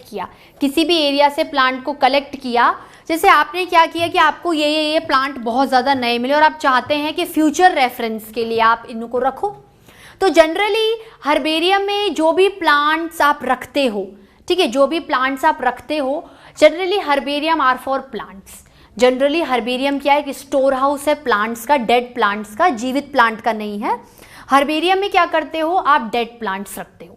क्या करते हो आप? डेड प्लांट्स रखते हो। जैसे आप किसी भी एरिया में गए, आपने प्लांट के पार्ट्स को क्या कर दिया? आइसोलेट कर दिया। जैसे रूट को उठा लिया, स्टेम को अलग उठा लिया और लीफ को अलग उठा लिया, या किसी एक पार्ट को उठा लिया। आप क्या करोगे? उसे लाओगे, उसे ड्राई करोगे। भाई वो एक मॉइस्चर कंडीशन से आ रहा है, उसे ड्राई करोगे। जिस बॉक्स में आप उसे ड्राई करते हो उसको बोलते हैं वेस्क्यूलम। क्या बोलते हैं? वेस्क्यूलम। उसके बाद ड्राई करने के बाद आप उन्हें आयरन करोगे, प्रेस करोगे, ठीक है। इनका आयरन जो प्रेसिंग टेक्निक है वो हमारे नॉर्मल प्रेसिंग की फॉर्म में नहीं आता। इस तरीके से होता है कि प्लांट पार्ट क्या हो, बर्न नहीं हो जाए, जले नहीं। और उसके बाद एक शीट आएगी जिसे बोलेंगे हर्बेरियम शीट। उस पर आप किसी ग्लू से लेकर, किसी गम से लेकर, किसी एडिसिव से लेकर वो प्लांट पार्ट क्या कर दोगे? उस शीट पे चिपका दोगे, तो परमानेंटली वो प्लांट पार्ट स्टोर हो गया शीट में, ठीक है। उस शीट के नीचे आप डेट ऑफ कलेक्शन लिखोगे, किस पर्सन ने कलेक्ट किया है वो लिखोगे, उसका साइंटिफिक नेम लिखोगे, लोकल नेम लिखोगे, इंग्लिश नेम लिखोगे, फैमिली नेम लिखोगे, ठीक है। तो ये सारी चीज़ें क्या है? शीट में मेंशन हो जाएगी। अब आप कहीं से आए, आप रिसर्च करो, आपने बोला ये चीज़ मुझे देखनी है, ये चीज़ देखने के लिए आप बोलोगे ठीक है वहाँ पर एक हर्बेरियम लोकेटेड है। हर्बेरियम आपकी दुनिया जहान के वर्ल्ड में लोकेटेड है। पेरिस में भी है, ठीक है, इटली में भी है, इंडिया में भी है, लखनऊ में भी है, हावड़ा में भी है, दुनिया जहान मतलब आपके पूरे वर्ल्ड में कहीं ना कहीं हर्बेरियम सिचुएटेड है। आप क्या करोगे? जाओगे, आप बोलोगे ये प्लांट के बारे में पढ़ना है। अब प्लांट क्या है? प्रॉपरली ऐसे आपके क्या होती हैं? अलमीराज होती हैं, उनमें अरेंज्ड होती है हर्बेरियम शीट, जो कि वेरियस प्लांट्स को क्या कर रही हैं? ड्राई करके, प्रेस करके क्या कर रही हैं? अडेयर करके बैठी हुई हैं। आप जाओ, शीट देखो, उसकी स्टडी करो, ओके। तो आपको क्या हुआ? एक पूरी कलेक्टिवली इंफॉर्मेशन क्या हो गई है? एक ही जगह पर मिल गई है। क्या हो गई है स्टूडेंट्स? एक ही जगह पर मिल गई है, ये कह सकती हूं मैं। तो हर्बेरियम क्या है? Store house of plants, living condition में तो होंगे ही नहीं, स्टोर हाउस ऑफ प्लांट्स जो कि डेड हैं, ठीक है। दे आर ड्राइड, ठीक है, प्रेस्ड एंड अडेयर्ड, ठीक है। अगर आपको ड्राई करना है तो ड्राई अंडर बॉक्स, ये अलग से होते हैं, बिल्कुल मैं आपको एक्स्ट्रा नॉलेज बता रही हूं, इसमें नहीं इंक्लूडेड एनसीईआरटी में, बिल्कुल अलग चीजें होती हैं। Dry under a box called vasculum, ठीक है, pressed by some hot pressure, बिल्कुल डिफरेंट होता है, जलता नहीं है, बाय सम हॉट प्रेशर, ठीक है, and adhere on herbarium sheets. Herbarium में पर्टिकुलरली खास इन प्लांट्स को स्टोर करने के लिए हर्बेरियम शीट्स होती हैं, ठीक है, adhere on herbarium sheets by some different kind of adhesive, by adhesive. अब होता क्या है, ये हर्बेरियम शीट्स ऐसी होती हैं, ठीक है, हर्बेरियम शीट्स ऐसी होती हैं, इन हर्बेरियम शीट्स के ऊपर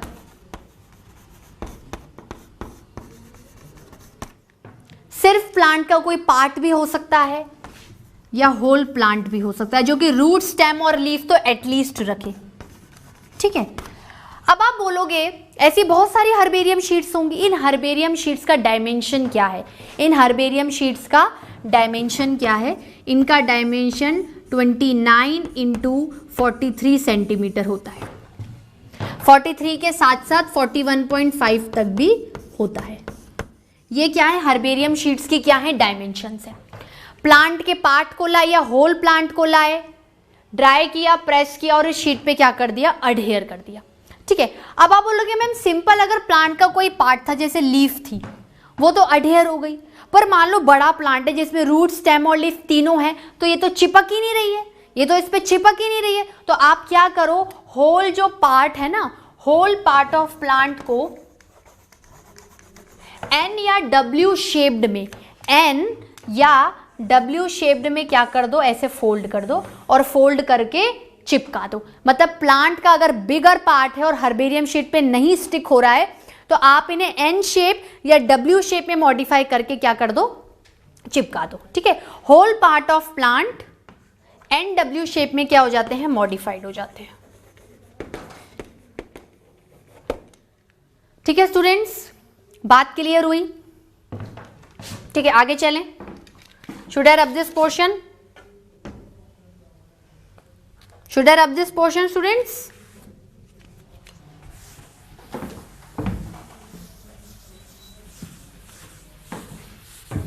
अब देखो, ये तो क्या था, हर्बेरियम शीट्स के बारे में बात थी। अब देखो कोई भी शीट होगी उसमें कोई भी प्लांट पार्ट होगा तो क्या क्या इंफॉर्मेशन मेंशन होगी, यहां पर नीचे ही लिख देते हैं, हर्बेरियम शीट के नीचे ही लिख देते हैं। Date of collection, collector's name, अपना वो कलेक्टर वाला नहीं, वो कलेक्टर नहीं, आरएस वाला नहीं, जिसने कलेक्ट किया है प्लांट को, कलेक्टर्स नेम, ठीक है। साइंटिफिक नेम, पहले तो साइंटिफिक नेम लिखना जरूरी है, then you can include local name also, ठीक है। और प्लांट का फैमिली, प्लांट कौन सी फैमिली के अंदर आती है, ये सारी इंफॉर्मेशन आपकी हर एक हर्बेरियम शीट जो कि प्लांट को लेके बैठी हुई क्या होनी चाहिए? होनी चाहिए, ठीक है स्टूडेंट्स। अब देखो थोड़ी सी अगर जनरल नॉलेज की बात करें तो हर्बेरियम से रिलेटेड एक और चीजें आती हैं, बोटैनिकल गार्डन्स। क्या आती हैं? Botanical gardens. बोटैनिकल गार्डन्स और हर्बेरियम लगभग क्या है? आपस में इंटर रिलेटेड है, आपस में क्या है? इंटर रिलेटेड है। बोटैनिकल गार्डन में क्या होता है? गार्डन है जिसमें आप प्लांट्स को बिल्कुल लाइव लगाते हो, उन्हें मारते नहीं हो। जैसे आपने गार्डन बना दिया, उसको उगा दिया, दुनिया जहान की स्पीशीज के प्लांट आपने क्या कर दिए?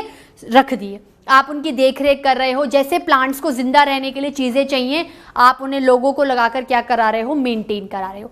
तो बॉटेनिकल गार्डन और हर्बेरियम क्या है, एसोसिएटेड है, क्योंकि बॉटेनिकल गार्डन में एक लिमिट बाद जो भी प्लांट मरने वाले होते हैं आप उन्हें उठाकर हर्बेरियम में क्या कर सकते हो, स्टोर कर सकते हो, इरिस्पेक्टिव कि आप उन्हें डिस्कार्ड ही कर दो। तो बॉटेनिकल गार्डन क्या होते हैं, large area where live plants are stored and give conditions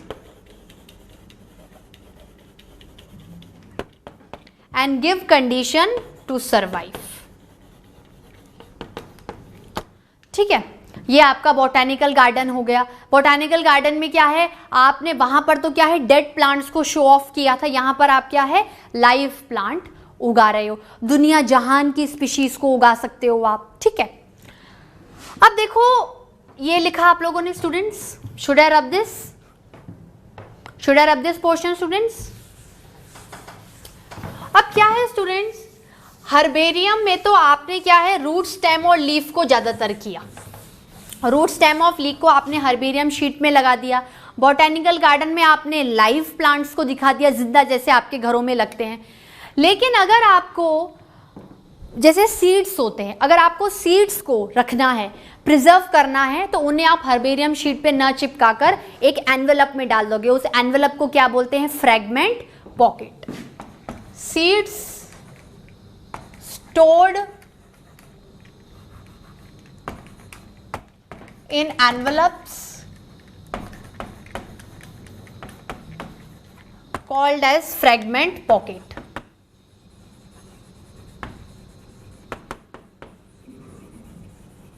बात क्लियर हुई स्टूडेंट्स, बात आपको मेरी समझ में आई। हर्बेरियम में आप प्लांट को डेड कंडीशन में दिखा रहे हो फॉर फ्यूचर के लिए, हमेशा के लिए, लेकिन बॉटेनिकल गार्डन में आप बिल्कुल लाइव उगाओगे और लोगों को बोलोगे देखो, हर चीज आपको दिखेगी, दुनिया जहान की स्पीशीज के फ्लावर, फ्रूट वाले प्लांट्स, मतलब जो भी चीज आप देखना चाहते हो एक साथ आपको एट अ ग्लांस नजर आएगी। ये क्या है, जिस भी एरिया में उगेगी एक तरीके से क्या है एंटरटेनमेंट के लिए काम आएगी। आप अपनी जो इंडिया की ब्यूटी है दूसरे लोगों को, दूसरे कंट्रीज से लोग जो विजिट कर रहे हैं उन्हें क्या कर सकते हो, दिखा सकते हो। ठीक है, अब बात क्या आती है थोड़ी नॉलेज की, कि वर्ल्ड फर्स्ट हर्बेरियम, वर्ल्ड का पहला, world first herbarium established in इसको लिखा स्टूडेंट्स, तो world first herbarium established in Pisa city of Italy, Pisa city of Italy by scientist Luisa Ghini, by scientist Luisa Ghini। इस scientist ने इस city में क्या किया, पहला हर्बेरियम खोला। उसके बाद हर्बेरियम वर्ल्ड के बहुत सारे एरियाज में बनने लगे, और क्या देखा गया, मतलब botanical gardens and herbarium are closely associated, आसपास ही होंगे। अगर इधर हर्बेरियम है तो कहीं ना कहीं बॉटेनिकल गार्डन सिचुएटेड जरूर होगा। World's largest herbarium,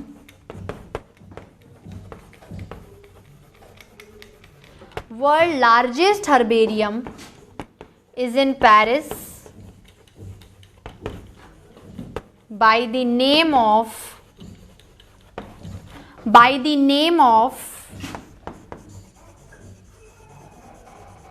Museum of Natural History, museum of natural history. और कहाँ है आपके botanical garden, royal botanical garden, ये तो हर्बेरियम की बात है, अब गार्डन पे आ जाओ। Royal botanical garden is in Q England, ठीक है। उसके बाद न्यूयॉर्क बोटानिकल गार्डन। देखो रॉयल बोटानिकल गार्डन में या अगर आप हर्बेरियम की बात करो, इस हर्बेरियम में आपको लगभग 1 करोड़ स्पीशीज मिलेंगी, 1 करोड़ प्लांट्स की स्पीशीज मिलेंगी। इन बॉटैनिकल गार्डन में करीबन 60 लाख प्लांट मिलेंगे आपको, 60 लाख स्पीशीज मिलेंगी, हैं बहुत सारी हैं। न्यूयॉर्क बॉटैनिकल गार्डन जो कि यूएसए में है, ठीक है, न्यूयॉर्क बॉटैनिकल गार्डन यूएसए में है, इसमें आपको 13,000 स्पीशीज मिलेंगी ऑफ प्लांट्स की। इंडिया में कहाँ का लोकेटेड है? Indian botanical garden Howrah, Kolkata, Howrah bridge Kolkata में है। इंडियन बॉटैनिकल गार्डन कहां पर है? हावड़ा में। कहां पर है? हावड़ा में, ठीक है, हावड़ा कोलकाता, ठीक है। और क्या क्या है? ठीक है, Indian institute of botanical research Lucknow, Indian institute of botanical research,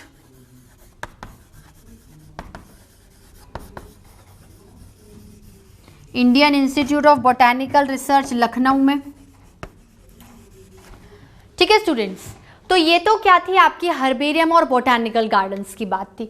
अब हम किस पर आएंगे? क्या हम सिर्फ प्लांट्स को स्टोर करना चाहते हैं, एनिमल्स को नहीं?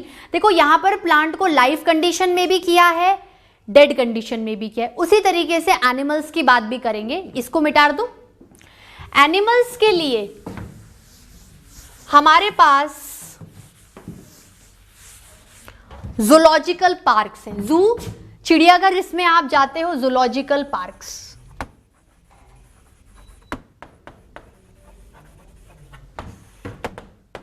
जू, जूलॉजिकल पार्क क्या है? जैसे कोई बहुत बड़ा एरिया ले लिया और उसमें डिफरेंट स्पीशीज ऑफ एनिमल्स को स्टोर कर दिया, लॉयन को इधर कर दिया, टाइगर को इधर कर दिया, क्या आप बोलोगे इन्हें बंद कर देंगे? नहीं।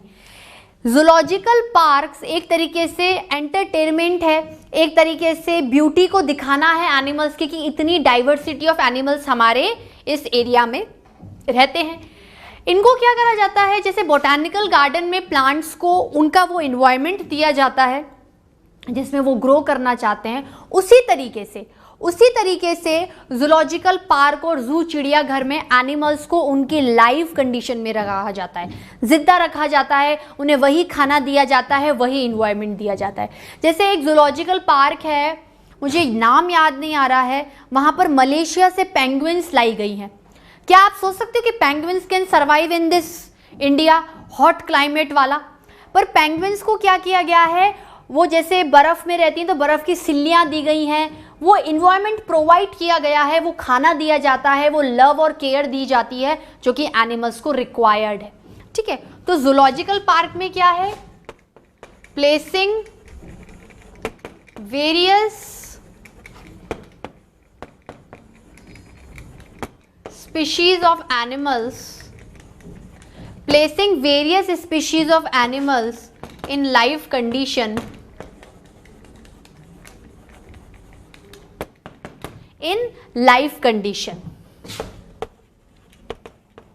giving natural habitat,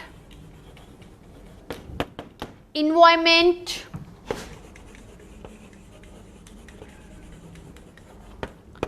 and food।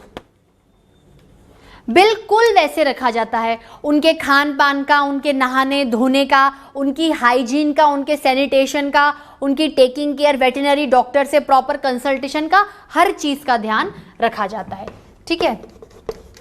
Hygiene, treatment are properly handle with care, with care. बात समझ में आई? आप देखोगे आपके पास पूरे वर्ल्ड में दुनिया जहान के जूज हैं, ठीक है। Should I rub this portion students?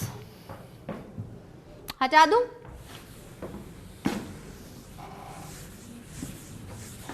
ये वाला पोर्शन भी हटा दूं? लास्ट 2 चीजें हैं, अपन कंप्लीट कर लेते हैं, ठीक है। देखो अब बात आती है म्यूजियम की। किसकी बात आती है? म्यूजियम की। म्यूजियम क्या होता है? आप बोलोगे प्रदर्शनी, आप बोलोगे प्रदर्शनी लगाना। म्यूजियम में आपके पास दोनों का कलेक्शन होगा, आप प्लांट्स को भी दिखाओगे और एनिमल्स को भी, पर in dead condition, both dead plants and animals. होता क्या है, प्लांट्स और एनिमल्स को जनरली उनके पार्ट्स ही लिए जाते हैं, पूरे प्लांट नहीं लिए जाते हैं। उनके पार्ट्स को क्या कर दिया जाता है? स्टोर कर दिया जाता है। जैसे किसी जार में स्टोर कर दिया, किसी कंटेनर में स्टोर कर दिया, किसी पॉट में स्टोर कर दिया, कुछ प्रिजर्वेटिव सॉल्यूशन डाल के। जैसे इंसेक्ट्स होते हैं ना, जैसे बटरफ्लाई हो गई, अब बटरफ्लाई हो गई, मर गई, तो उसको काटेंगे पाटेंगे नहीं, बटरफ्लाई को उठाएंगे, एक बोर्ड पर ऐसे माउंट करेंगे, स्टिक करेंगे और पिंस के साथ क्या कर देंगे? रख देंगे, और उसके आसपास क्या कर देंगे? केमिकल्स डाल देंगे, जिससे कि उसकी बॉडी क्या हो? डिग्रेड नहीं हो, उस पर ऐसे ऑर्गेनिजम्स नहीं आए जो उसकी बॉडी को क्या करते हैं?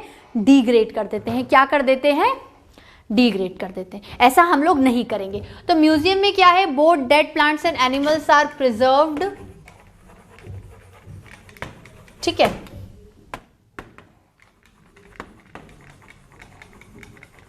इन various containers, jars, by using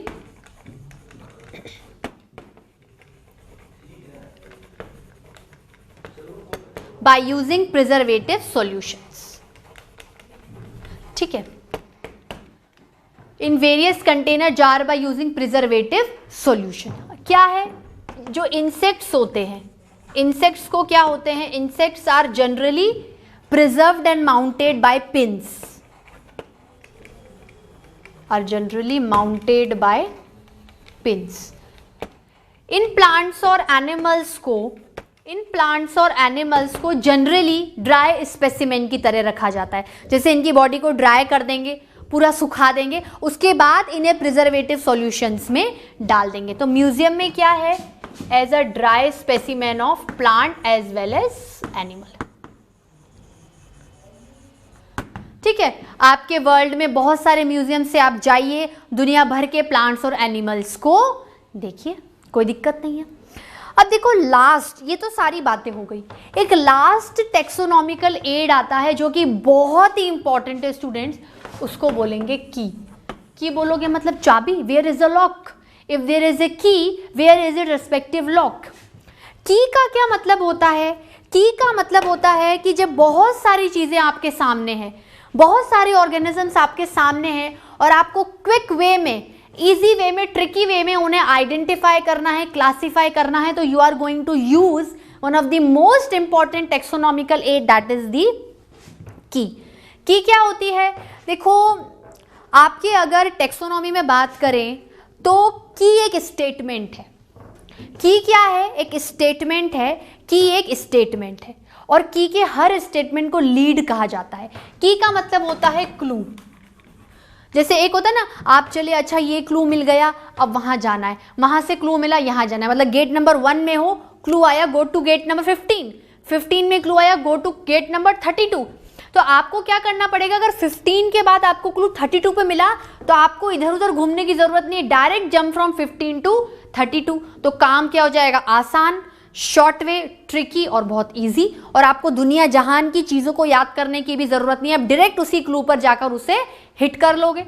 तो यहां पर क्या है, ये टेक्सोनॉमिकल एड किस तरीके से क्लासिफिकेशन में यूज होता है? देखो, जैसे प्लांट का हैबिटेट है, प्लांट का कोई हैबिटेट है, ये एक स्टेटमेंट है, ये की का एक स्टेटमेंट है कि प्लांट हैविंग फलाना फलाना हैबिटेट। तो ये स्टेटमेंट है, की का जो स्टेटमेंट है, इट इज कॉल्ड लीड। की statement called lead.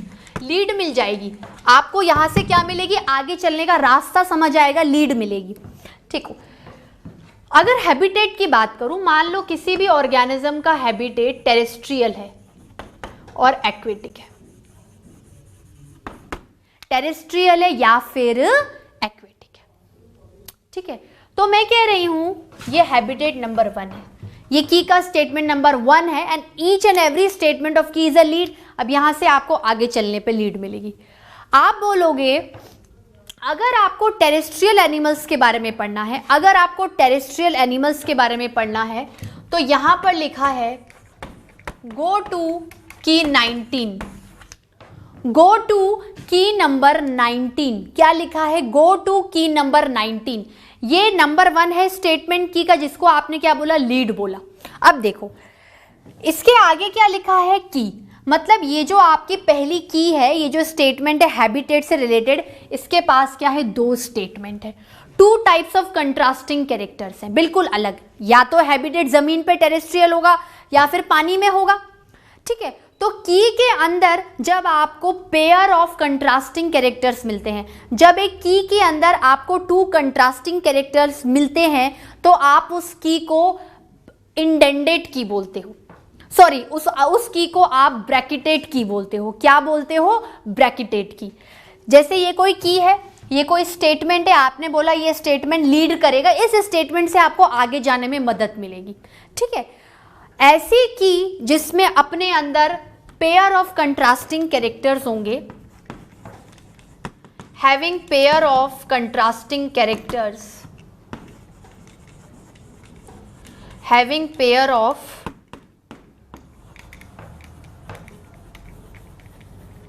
Having pair of contrasting characters, ऐसी की को ब्रैकेटेड की बोलते हैं, ऐसी की को ब्रैकेटेड की बोलते हैं। और कैरेक्टर्स को क्या बोलते हैं? इन दोनों कैरेक्टर्स को कलेक्टिवली क्या बोलेंगे? जो कि इस पर्टिकुलर की के कंट्रास्टिंग कैरेक्टर्स हैं, कुपलेट। क्या बोलोगे? कुपलेट। और जो कैरेक्टर्स होंगे वो भी 2 ही होंगे, कैरेक्टर्स आर कपलेट। कपल में है, दोनों कपल अलग अलग हैं, ठीक है। तो आगे चलते हैं। अब देखो, every statement of a key is a lead is a clue to proceed further. हर की के अंदर, हर की के लीड के अंदर उसके खुद के पेयर ऑफ कंट्रास्टिंग कैरेक्टर्स हैं। अगर पेयर ऑफ कंट्रास्टिंग कैरेक्टर्स हैं तो कैरेक्टर्स को कपलेट बोला और उस की को बोला ब्रैकेटेड की, ठीक है। आगे चलें students, should I rub this portion? ठीक है, this topic hardly will take 5 minutes to over. दूसरे चैप्टर में लेंगे तो कोई फायदा नहीं, इससे यहीं पर कंप्लीट करते हैं, ठीक है। की है, अब देखो यहां पर लिखा गया गो टू की नंबर 19। मतलब अगर आपको किसी भी ऑर्गेनिज्म का हैबिटेट समझना है तो आपको डायरेक्ट की नंबर 19 पे जाना है। मतलब इसके बाद जो सेकंड की होगी वो कौन सी होगी? एक्वेटिक होगी। इसके बाद जो सेकंड की है वो क्या है? एक्वेटिक है। और 2 से लेकर 18 तक, 2 से लेकर 18 तक क्या है? 2 से लेकर 18 तक क्या है? सारे एक्वेटिक होंगे। 19वें पे कौन आएगा? टेरेस्ट्रियल, ठीक है। तो कैसे लिखेंगे स्टूडेंट्स? ये आपका हैबिटेट हो गया, ये आपका क्या हो गया? हैबिटेट हो गया। हैबिटेट 1 से लेके आप टेरेस्ट्रियल 19 पे कूद जाओ और 2 से 18 पे जो एक्वेटिक है आपको उनसे मतलब ही नहीं है। तो कितना आसान काम हो गया, मेरे को तो कोई टेंशन ही नहीं है, मेरे को तो बीच में कुछ देखना ही नहीं है। अब आप टेरेस्ट्रियल पे आ जाओ। यहां पर एक की बनी हुई है, यहां पर एक की है। की किस बेसिस पर है? एक्सोस्केलेटन पर। त्वचा कैसी है? स्किन कैसी है, ठीक है। आपने बोला एक्सोस्केलेटन बोनी है, ये अगेन ब्रैकेटेड की है containing pair of contrasting character couplet, या फिर हेयरी है, ठीक है। आप 19 पर हो, ये 20 है, ठीक है। समझ लो यहां पर लिखा हुआ है हेयरी के आगे गो टू की 32, गो टू की 32, गो टू की 32। बात समझ में आई आप लोगों को? तो यहां पर समझ लो ये आपका क्या 18 था, 19वां तक है। 19वें के बाद, 19वें के बाद आपको क्या है? ये 20वां आ गया। मतलब 20 से लेकर 31 तक सारे ऑर्गेनिजम्स कैसे हैं? बोनी है। आप क्या करो, आप 19वीं की पर आए, एक और स्टेटमेंट मिला, 19वीं से सीधे 32 पर कूद जाओ। आपको डायरेक्ट हेयरी एक्सोस्केलेटन जिनके हेयर्स हैं बॉडी में वो की मिल जाएगी। तो इस बेसिस पर की क्या करती है, आपको कैरेक्टर्स के थ्रू एनालाइज करने पे मजबूर करती है, इसलिए की ऑलवेज एनालिटिकल इन नेचर। ठीक है, बात क्लियर हुई स्टूडेंट्स। आपकी एनसीईआरटी में कुछ एक दो पॉइंट्स और दे रखे हैं, वो अपन इसमें से ही देख लेते हैं। देखो, टेक्सोनॉमिकल एड्स में आपके इसमें दे रखे हैं लास्ट में, फ्लोरा क्या होते हैं, किसी भी एरिया में जहां पर सिर्फ प्लांट ही प्लांट उगे हुए हों और प्लांट के बारे में ही स्टडी करनी हो, ऐसा हैबिटेट जिसमें आप सिर्फ प्लांट्स को इंक्लूड कर रहे हो, वो क्या है, आपका फ्लोरा है। देखो यहां पर लिखा हुआ है, flora manuals and monographs catalogues are some other means of recording descriptions. In other taxonomical aids के साथ जो वेरी फ्यू टेक्सोनॉमिकल एड्स हैं वो भी इंक्लूडेड हैं। जैसे फ्लोरा का मतलब क्या होता है, फ्लोरा का मतलब क्या होता है, किसी भी एक पर्टिकुलर एरिया में प्लांट्स की स्टडी करना। नहीं लिखा रही हूं, बोल रही हूं, लिख लीजिए। फ्लोरा का मतलब क्या होता है, किसी भी एरिया में प्लांट की स्पीशीज को स्टडी करना, मतलब ऐसा हैबिटेट है, ऐसा एरिया है, ऐसी जगह है जहां पर आपको सिर्फ प्लांट मिल रहा है। उसके बाद आते हैं मैनुअल्स। मैनुअल्स का मतलब क्या होता है, किसी भी पर्टिकुलर एरिया में कोई एक पर्टिकुलर स्पीशीज के बारे में पढ़ना। आप किसी भी एरिया में गए, आपने डॉग की स्पीशीज को लेगी, दुनिया भर के डॉग्स की स्टडी कर ली। ठीक है। मोनोग्राफ्स का मतलब क्या होता है, मोनोग्राफ्स का मतलब होता है किसी भी एक पर्टिकुलर टेक्सॉन के बारे में पढ़ना, जैसे kingdom, phylum, class, order, family, genus, species. तो ये जो टेक्सॉन है, जैसे आप किसी भी एरिया में गए, अगर आपने सिर्फ प्लांट के बारे में देखा तो फ्लोरा, अगर आपने कोई पर्टिकुलर स्पीशीज ही पकड़ ली, मतलब हायर जा रहे हो आप, फ्लोरा से मैनुअल्स पे हायर गए तो पूरी स्पीशीज पकड़ ली। अब वो प्लांट की भी हो सकती है, वो एनिमल की भी हो सकती है, किसी की भी हो सकती है, मैनुअल्स। और मोनोग्राफ का मतलब क्या होता है, और हायर कैटेगरी में जाओ, कोई पर्टिकुलर टेक्सॉन ही पकड़ लो। मैंने बोला मैं तो क्लास पकड़ रही हूं, पूरी क्लास के बारे में क्या करूंगी, स्टडी करूंगी। ठीक है स्टूडेंट्स, तो ये लेक्चर लंबा हो गया लेकिन बहुत ही इंटरेस्टिंग हुआ। मैं तो नहीं थकी, आप लोग थके मुझे लगता नहीं है, इतना कंटिन्यूएशन में फ्लो में चैप्टर चला, मुझे लगता नहीं है कि आप लोग थके हुए होंगे। ठीक है, तो इसी के साथ आपका लिविंग वर्ड वाला टॉपिक मैं यहीं खत्म करती हूं। ठीक है स्टूडेंट्स, बात क्लियर हुई। घर जाइए, एनसीईआरटी पढ़िए और आज से ही एमसीक्यूज पढ़ना आप लोग सॉल्व कर दीजिए। मैंने इस चैप्टर में आपको एनसीईआरटी के साथ साथ जो भी अदर देन एक्स्ट्रा पॉइंट्स थे वो भी क्या कर लिए, कवर अप कर लिए। ऐसे तो सिलेबस एनसीईआरटी पर है, पर कुछ एक्स्ट्रा पढ़ने में हर्ज नहीं है, आपने लिख लिए हैं, देख लीजिए। नेक्स्ट क्लास में अपन लोग नया चैप्टर स्टार्ट करेंगे, बायोलॉजिकल क्लासिफिकेशन, और उसके अंदर मैं आपको क्या करूंगी, इस लिविंग वर्ल्ड का लिंक बिठाऊंगी, उस टेबल को समझाकर और बताकर।